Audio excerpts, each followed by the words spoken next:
أعوذ بالله من الشيطان الرجيم بسم الله الرحمن الرحيم. Baik, bismillahirrahmanirrahim. Assalamualaikum warahmatullahi wabarakatuh. Alhamdulillah wassalatu wassalamu ala rasulillah wa ala alihi wa sahbihi wa man walah, amma ba'd. Baik jamaah yang insyaallah dimuliakan Allah Subhanahu wa taala. Bersyukur kepada Allah Subhanahu wa taala di kesempatan yang berbahagia kali ini kita dapat berkumpul di tempat yang mulia, insyaallah bersama-sama dalam rangka mendekatkan diri kepada Allah Subhanahu wa taala dengan berthalabul ilmi. Kali ini saya akan menyampaikan satu judul materi, yaitu tentang kesombongan penghalau pintu surga atau kesombongan penghalang masuk surga. Satu materi tentunya yang tidak asing bagi kita, ya, bahkan sering diulang-ulang. Namun ini sangat penting untuk kembali kita simak, sebab terkadang kita sebagai manusia biasa seringkali terjatuh pada sifat ataupun sikap yang sangat dicela, yang sangat dibenci di dalam Islam, yaitu kesombongan. Dan ini ternyata sangat berbahaya kalau sifat ini kemudian menjangkit pada diri kita ataupun di dalam hati kita. Baik, adapun kesombongan atau al-kibru secara bahasa artinya al-'azamah, yaitu besar atau merasa diri lebih besar, merasa diri lebih tinggi daripada yang lainnya, sedangkan yang lainnya rendah, ya, yang lainnya tidak lebih baik daripada dia atau daripada kita. Ini secara bahasa al-kibru. Adapun makna kesombongan, ya, secara hakikat sebagaimana yang kita sudah tahu bahwa seperti yang dijelaskan di dalam hadis Nabi SAW, an Abdullah ibn Mas'ud an Nabi SAW qala la yadkhulul jannah man kana fi qalbihi mithqalu dzarratin min kibr. Dari Abdullah ibnu Mas'ud, dari Nabi SAW, beliau bersabda, tidak akan masuk surga seorang yang ada di dalam hatinya kesombongan seberat zarah, ya, kesombongan yang sangat kecil. Nanti kita akan jelaskan apa itu makna zarah. Kemudian dalam hadis ini Rasulullah SAW menjelaskan tentang kesombongan itu. Ya, beliau bersabda, al-kibru batarul haq wa ghamtun nas, bahwa kesombongan adalah menolak kebenaran dan merendahkan manusia. Ya, jadi inilah hakikat kesombongan. Kalau ada orang yang disampaikan kebenaran kepadanya, ya, datang dalil hujjah kepada dia suatu kebenaran, kemudian dia kekeh, ya, dengan pendapatnya yang tidak benar, dengan pendiriannya yang ternyata salah ataupun menyelisihi kebenaran, maka dia telah berperilaku sombong, ya. Atau ada orang yang kemudian merasa diri lebih baik daripada orang lain dan kemudian merendahkan orang lain, maka ini juga adalah kesombongan, ya. Jadi ada minimal dua tanda ini, dan tentunya, ya, di antara tanda ini penjabarannya sangat banyak, atau contoh-contohnya atau hal-hal yang bisa terjadi atau menjadi sombong pada diri kita sangat banyak.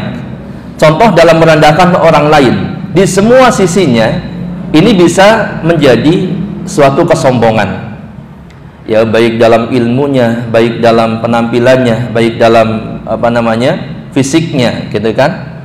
kemudian hartanya, keturunan dan sebagainya. Ya. Ini sombongan. Nah, sombong ini orang yang sombong ini lawan daripada orang yang beriman. Kebalikan. Ya, sebab orang yang beriman itu sifatnya apa? Tawadu. Sifatnya rendah hati, gitu ya. Tidak sombong. Meskipun dia adalah orang yang hebat, meskipun dia adalah orang besar, tetap sebagai seorang beriman, dia adalah orang yang tawadu. Seperti dalam surat Al-Furqan, ya, Allah Subhanahu wa taala menjelaskan tentang ibadur rahman, hamba-hamba ar-Rahman, orang-orang yang beriman. Surat Al-Furqan ayat 63. Wa ibadur rahmanil ladzi yamshuna wa ibadur rahmanil ladzina yamshuna 'alal ardi hauna wa idza khatabahumul jahiluna qalu salama. Dan hamba-hamba ar-Rahman, Allah yang Maha Penyayang, itu ialah siapa? Orang-orang yang berjalan di atas muka bumi dengan rendah hati, dengan tawadu.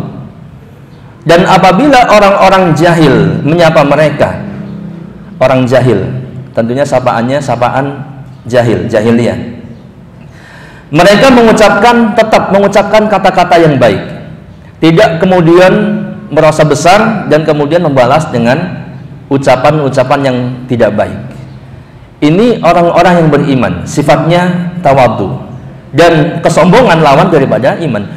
Orang-orang yang ibadur rahman ini, orang-orang yang beriman yang tawadu ini, ya, dalam rangkaian ayat itu dikatakan mereka itulah orang-orang yang akan mendapatkan surga.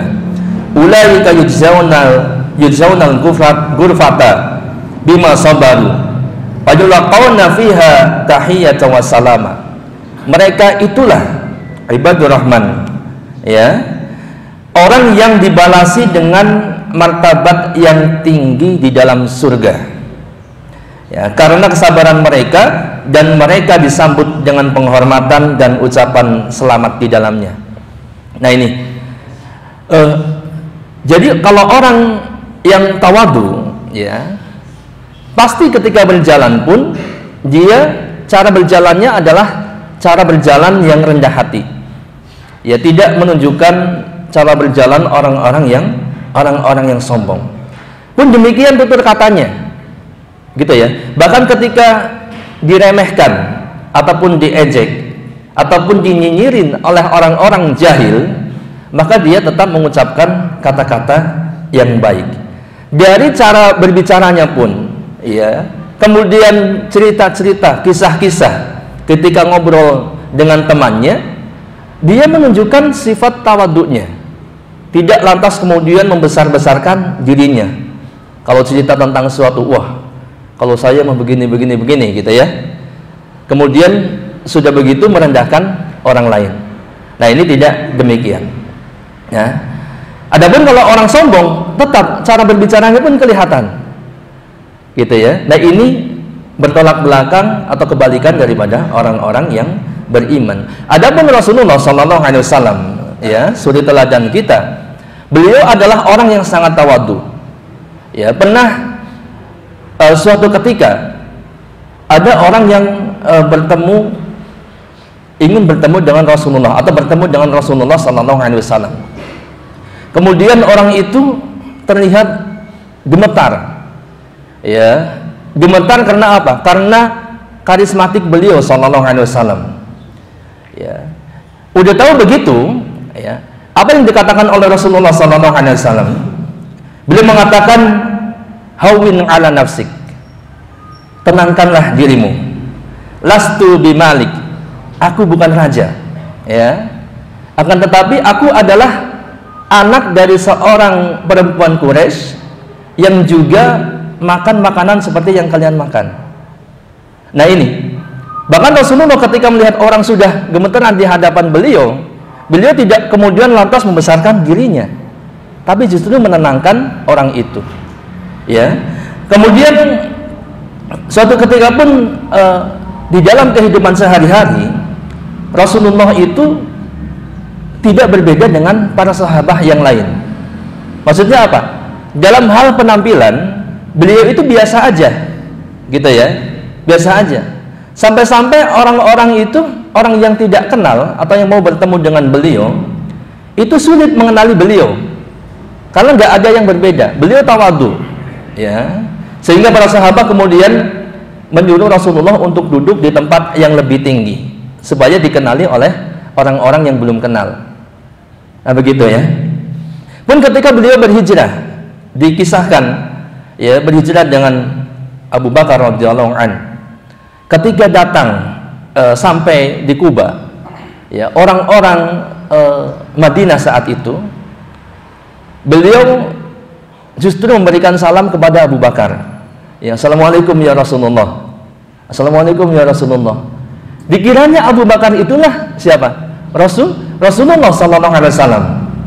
Nah, begitu sampai berhenti di suatu tempat, kemudian Abu Bakar menaungi Rasulullah, barulah orang-orang tahu bahwa oh, ternyata itu yang Rasulullah. Ya. Ini maksudnya apa? Rasulullah itu orangnya sangat tawadhu. Biasa aja gitu ya. Enggak menonjolkan baik dari sisi penampilan ataupun mungkin sikap dan perilakunya. Pun ketika beliau kita sering mendengar tentang hadis ketika Rasulullah mengendarai suatu kendaraan, ya, binatang, ya, apa yang beliau kendarai? Apa? Himar, begitu kan? Terkadang atau sering beliau berkendara dengan himar. Ya, antum tahu pasti himar dibandingkan dengan kuda atau unta itu adalah binatang tunggangan yang tidak istimewa, kan begitu. Kalau mau gagah-gagahan, maka Rasulullah naik apa? Naik kuda atau naik unta. Tapi sering beliau kemudian naik himar. Ini menunjukkan ketawaduan beliau. Ketika bertemu dengan anak kecil, ya, bukan sahabat besar, anak-anak kecil pun beliau sallallahu alaihi wasallam kemudian mengucapkan salam, menyapa, ya, bahkan bercengkrama dengan anak kecil. Ini menunjukkan juga tawadunya Rasulullah sallallahu alaihi wasallam. Kepada istrinya pun begitu. Ya, jangan mentang-mentang ar-rijalu qawwamun 'ala nisa gitu kan. Kemudian kita adigung sombong gitu. Tidak, kepada istrinya pun beliau demikian. Pernah suatu ketika beliau itu menyiapkan pahanya untuk diinjak oleh Sofia untuk naik ke unta, supaya memudahkan istrinya naik unta, kan begitu. Nah untuk itu sebagai seorang yang beriman tentunya kita harus menjauhi sifat sombong, karena sombong ini ya kebalikan daripada karakter orang yang beriman. Nah, jamaah yang berbahagia, adapun kita lihat bahaya kesombongan, ya. Sombong ini satu sifat yang sangat dicela, yang sangat berbahaya bagi orang-orang yang mempunyai sikap ini. Di dalam hadis qudsi dikatakan, Allah Subhanahu wa taala berfirman, ya, Rasulullah sallallahu alaihi wasallam bersabda, Allah taala berfirman, al-kibriya'u ridai wal 'azamatu izari faman naza'ani wahidan minhuma alqaituhu finnar. Ya, sering dengar hadis ini. Kesombongan itu adalah selendangku. Ya, jangan terus dibayangkan bagaimana, yang jelas ya Allah mengatakan demikian. Dan keagungan adalah pakaianku. Kata Allah, barang siapa yang mencabutnya dariku salah satu saja dari keduanya, maka aku akan melemparkan dia ke dalam neraka. Ya. Jadi kalau ada orang yang sombong dalam dirinya, berarti dia telah mencabut hak Allah semata. Karena yang berhak untuk sombong hanyalah Allah. Adapun kita manusia, maka sesungguhnya tidak punya apa-apa. Bahkan sebelum kita diciptakan pun kita tidak pernah disebut nama kita. Ya, 1000 tahun yang lalu kita mau lahir, gak ada orang-orang yang menyebut nama kita, misalkan itu si Anas nanti akan lahir, gak ada. Ya, itulah manusia. Bahkan berasal dari sesuatu yang sangat menjijikan. Kalaupun itu nempel, ya, di badan perempuan, di badan istri antum, segera akan dibersihkan sama dia. Betul tidak? Betul. Semua yang kita miliki, antum punya rumah besar, rumah mewah, kendaraan luar biasa, ya, kemudian harta di mana-mana, itu semua pemberian Allah. Itu semua titipan. Bukan karena kehebatan antum, bukan karena kecerdasan antum dalam berbisnis, dalam berusaha, bukan karena kehebatan antum dalam marketing sehingga usaha antum lancar, ya, usaha antum sukses. Bukan. Semua itu adalah pemberian dari Allah, ya. Maka tidak ada yang berhak untuk sombong kecuali Allah Subhanahu wa taala, ya. Nah, kemudian di antara bahaya kesombongan yang pertama, bahwa kesombongan ini merupakan dosa yang paling pertama yang dilakukan oleh makhluk Allah. Siapa dia? Iblis. Ya. Jadi barang siapa yang kemudian ada sombong dalam dirinya, maka berarti dia telah mengikuti karakter ataupun sifat-sifat iblis, ya. Dalam surat Al-Baqarah 34 Allah berfirman, wa id qulna lil malaikati isjudu li adama fasajadu illa iblis aba wastakbara wa kana minal kafirin. Dan ingatlah ketika Allah berfirman kepada para malaikat, sujudlah kalian semua kepada Adam. Maka kemudian sujudlah mereka, ya, kecuali iblis. Allah katakan aba wastakbara wa kana minal kafirin. Dia enggan dan takabur, sombong, dan adalah ia termasuk golongan orang-orang yang kafir.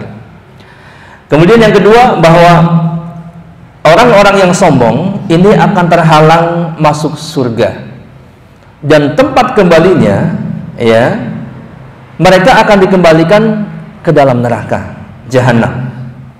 Seperti hadis yang tadi di awal saya sampaikan dari Abdullah bin Mas'ud dari Nabi SAW, beliau bersabda, la yadkhulul jannah man kana fi qalbihi mithqalu dzarratin min kibr. Qala rajulun inna rajula yuhibbu ayyakuna thawbuhu hasana wa na'luhu hasanah. Qala innallaha jamil yuhibbul jamal al kibru batarul haq wa qumtun nas. Dari Abdullah bin Mas'ud, Nabi SAW bersabda, dari Nabi SAW beliau bersabda, tidak akan masuk surga orang yang ada di dalam hatinya kesombongan seberat zarrah. Nah ini zarrah itu, ya, sering diartikan seberat biji sawi. Namun menurut para ulama, ya, yang saya dengar dari atau saya baca dari beberapa artikel, bahwa zarrah itu gambarannya seperti semut kecil, ya, semut kecil yang kalau ditaruh di atas timbangan itu tidak akan sama sekali mempengaruhi timbangan itu. Ini zarrah. Atau seperti kalau kita meletakkan tangan kita di atas tanah yang berdebu atau di atas tumbukan pasir kering, ya. Kemudian kita bebaskan tangan kita, jatuh semua yang kasar-kasar, tinggal yang kecil. Kalau kita ambil satu, maka inilah zarrah, kecil sekali, ya.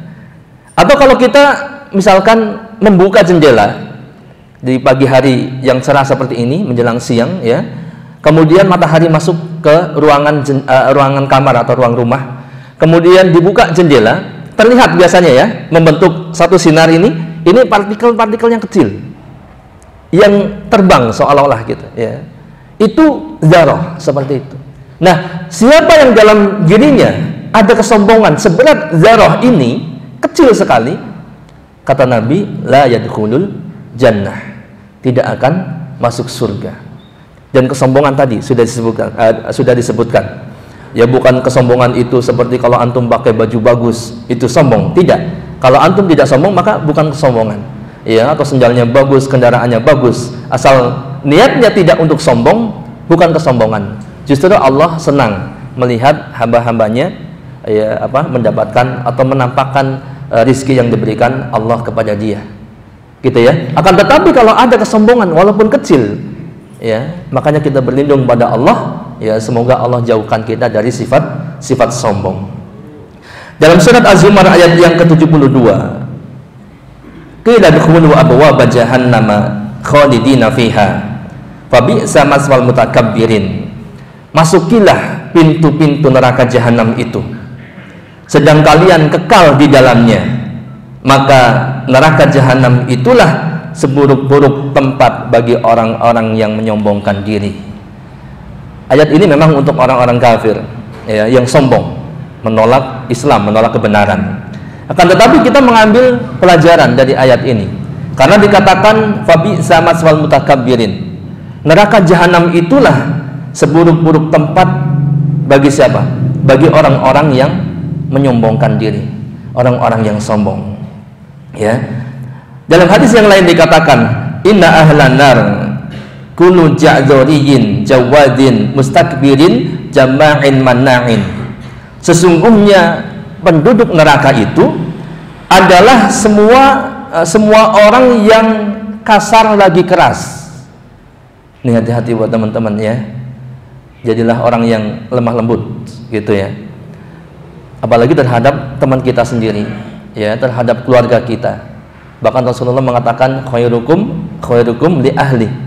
Gitu kan? Jangan keras kasar, semuanya serba ini, salah sedikit dibentak, salah sedikit digambar. Jangan.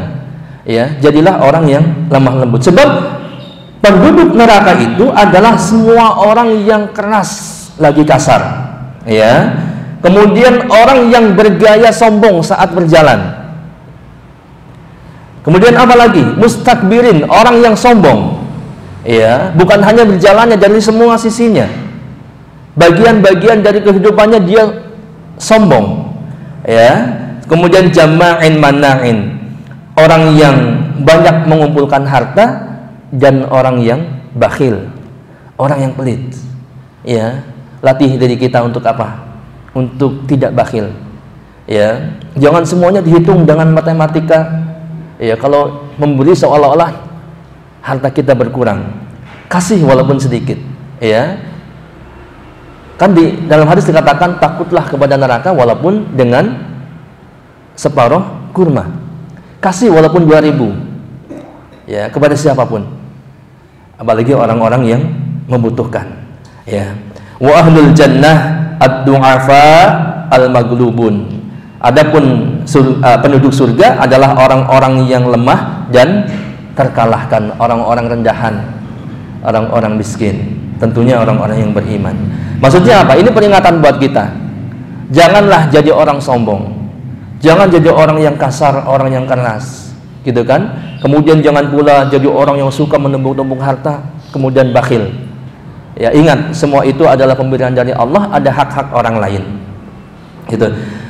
Kemudian kita perhatikan bagaimana Nabi SAW dalam hadis yang lain, ya, kemudian juga menjelaskan tentang bahaya kesombongan. Yuhsyarul mutakabbiruna yaumal qiyamati amsalaz zarni fi suwarir rijal. Yakshahumudz dhullu min kulli makan.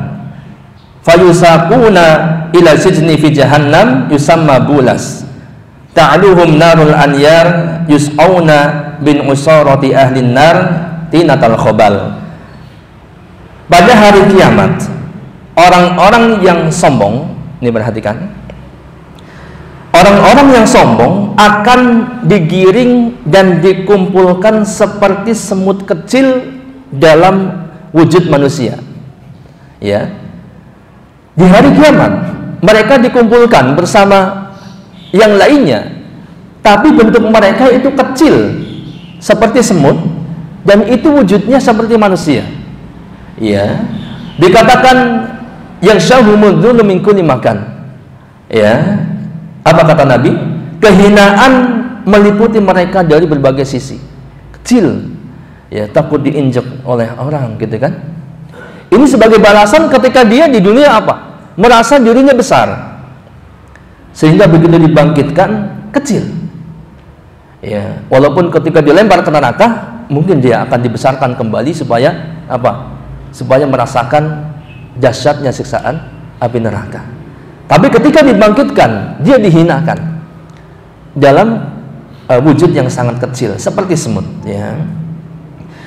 Kemudian mereka akan digiring menuju sebuah penjara di dalam jahanam yang namanya bulas. Mereka pun dimasukkan ke dalam penjara dalam jahanam namanya bulas, gitu. Mereka akan diminumi nanah dari penduduk neraka yang disebut tinatul khobal, ya, yaitu lumpur kebinasaan. Nah, ini hadis hasan riwayat Al-Bukhari dan seterusnya. Nah, jamaah yang insyaallah dimuliakan Allah Subhanahu wa taala. Ini ngeri sekali, ya. Ini sebagian daripada dalil ataupun nas, ya, peringatan untuk kita agar kita tidak berlaku sombong. Atau bagi orang-orang yang berlaku sombong, yang pada intinya kesombongan itu akan mengantarkan dia kepada neraka jahanam dan menghalangi dia untuk masuk surga.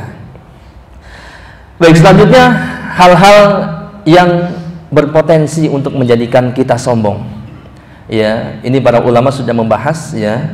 Dalam hal ini Imam Al-Ghazali rahimahullah, beliau mengatakan yang paling pertama adalah ilmu. Ya, ternyata ilmu. Dan memang ilmu itu bagian daripada ujian, ya, untuk kita. Jadi antum kalau merasa sudah berilmu, kemudian ketemu di luaran orang-orang yang mungkin antum anggap kurang berilmu, antum jangan sombong dengan ilmu antum. Ya, dan memang ilmu itu terkadang begitu. Kalau kita misalkan sudah S1, kita merasa wah S1 yang lain belum S1 misalkan. Ya, apalagi kita sudah doktor, kemudian yang lain belum. Ini bahaya. Ya, sebab para ulama memperingatkan ini. Dan ini ada tanda-tandanya di antara ciri orang yang sombong dengan ilmunya. Yang pertama, saat berbicara dia selalu kasar. Ya, kadang membentak. Ya, kalau orang umum ilmu dalam arti umum mungkin udah mengatakan goblok kamu. Mohon maaf ya. Bodoh kamu, ya. Karena dia merasa pintar. Ini bahaya. Yang kedua cirinya adalah tidak menghargai pendapat orang lain. Ya. Bahkan tidak memberikan sedikit pun penghargaan bagi pendapat orang lain. Merasa dia paling pintar, yang lain bodoh, gitu ya. Kalau musyawarah pun demikian. Jadi seolah pendapat dialah yang harus diterima, yang harus dipakai, yang harus diterapkan. Nah, kemudian cirinya lagi adalah tidak mau berselisih. Ya, maksudnya apa? Kalau berselisih dalam suatu pendapat, dia tidak mau menerima. Ya, harus pendapat dia atau harus pandangan dia yang diterima atau yang menang. Begitu. Ini berarti sombong. Ya, kalaupun disampaikan kebenaran, ya dia tetap kekeh dengan pendapatnya. Ya, padahal pendapatnya tidak lebih benar. Maka ini jelas sombong menolak kebenaran, begitu ya.